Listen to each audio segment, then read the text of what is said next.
The iPhone 11 Pro Max is definitely one of the most anticipated phone launches of the year. Apple has launched 3 different versions of the phone this time: the 11, the 11 Pro, and the 11 Pro Max. So I figured I'd durability test the most expensive of the 3. Apple's done some pretty interesting stuff with this new version. There's a lot to check out and take in. Let's get started.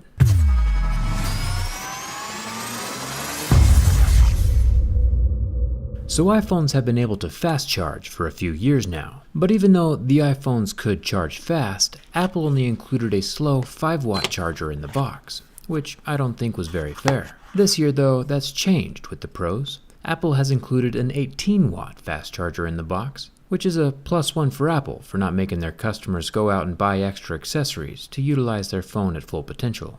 It's definitely a step in the right direction. This 11 Pro Max is the midnight green version and has the same frosty finish that we saw in the Pixel 3 and the OnePlus 7.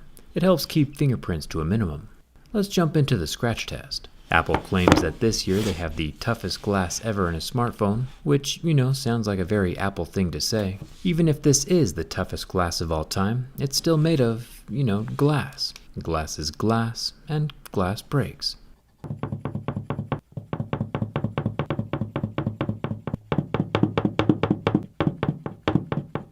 If anyone ever comes up with something stronger than glass, they'll definitely be calling it something different. Until then, we see scratches at a level 6 with deeper grooves at a level 7. The screen still definitely won't be scratched up by keys, coins, or razor blades, but it'll also still crack if you drop it. We'll talk more about that in a second. Up here at the top notch we have a metal speaker grill, pretty solid.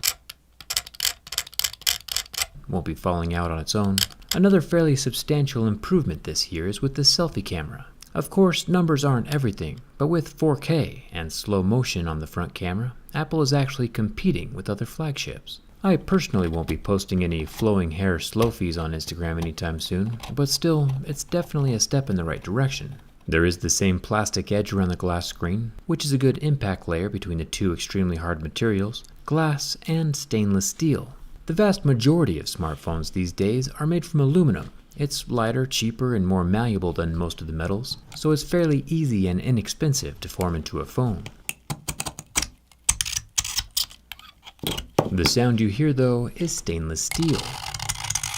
Steel is a much stronger metal than aluminum, so strong in fact it's difficult for my razor blade to get a bite on the metal. Steel is a 5.5 on most scale of hardness, which is about the same level as my razor blade. Aluminum would be a 3 or a 3.5, which makes it much easier to scratch than stainless steel. Apple has taken their perceived premium branding and actually used a premium material to match. The phone is still plenty expensive, of course, but the price tag is a little more justified by the materials being used. It's a step in the right direction. There's still no expandable memory card slot, which is good since it leaves me with something to complain about. But there's also something extremely good about this port that not many people have caught.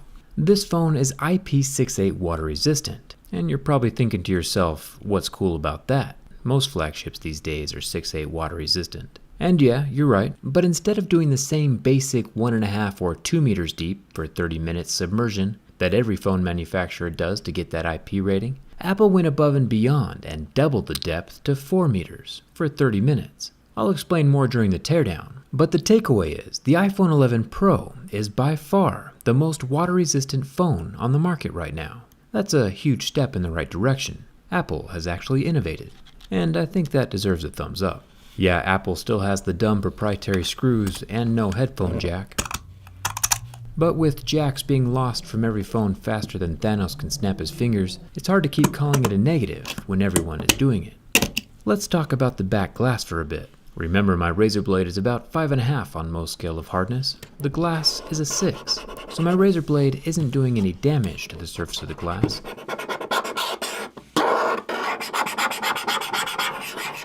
The glass is actually damaging my razor blade.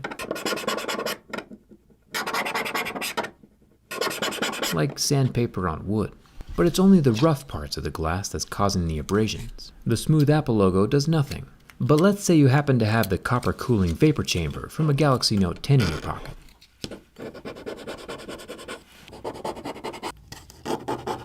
It looks like that hurts. What if your phone rubbed up against a piece of plastic? Would that hurt the glass?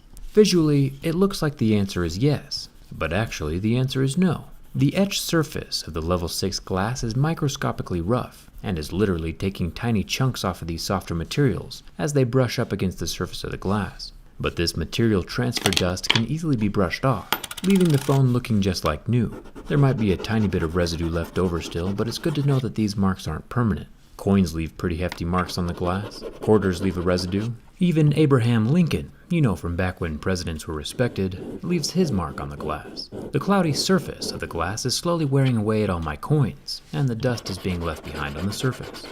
This random screw leaves a mark. And of course keys, which are also usually made of soft metals. They leave some pretty major residue behind. To solidify the point a little further, we can take my Mohs scale of hardness picks, and we can very clearly see that every level of pick leaves material behind on the glass, until we get to levels 6 and 7, whose tips are hard enough to faintly wear down the surface of the glass instead. Science.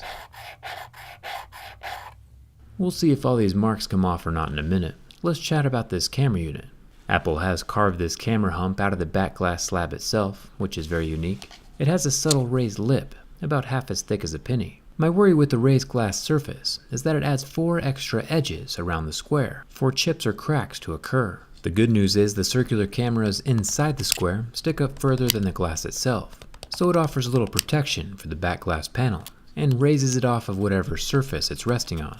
Like we've seen on several Android phones, the iPhone 11 Pro Max now has the perfect trifecta of cameras. A 12 megapixel 2x telephoto camera at the bottom, a 12 megapixel wide angle camera in the middle, and a normal 12 megapixel camera up top. Since my Razr blade is doing no damage, we can tell it's protected by a scratch resistant material. Up until now, Apple has always claimed this material is sapphire. This year though, they didn't.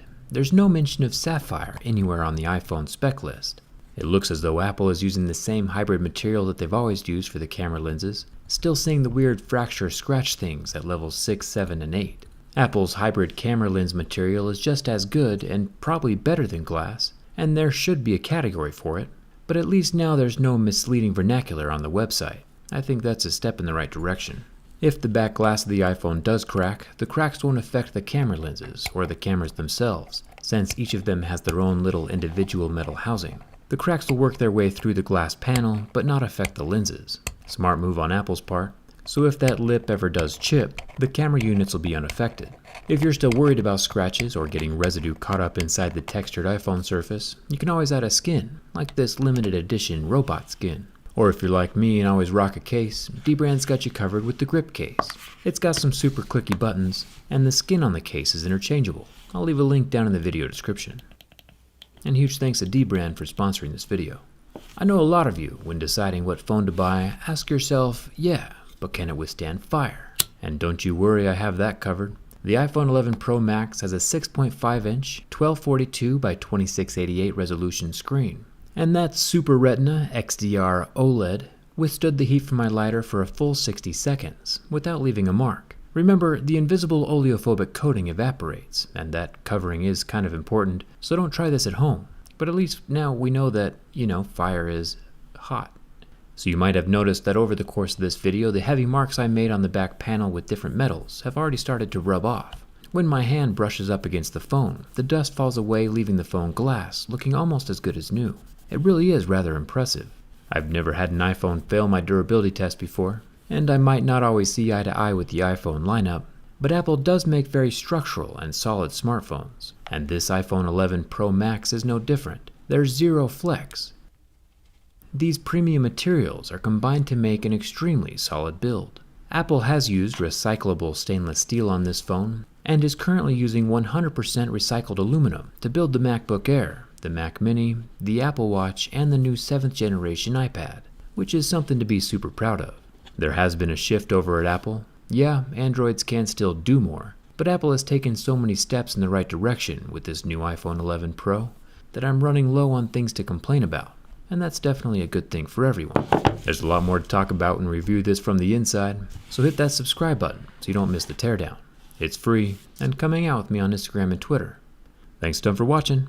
I'll see you around.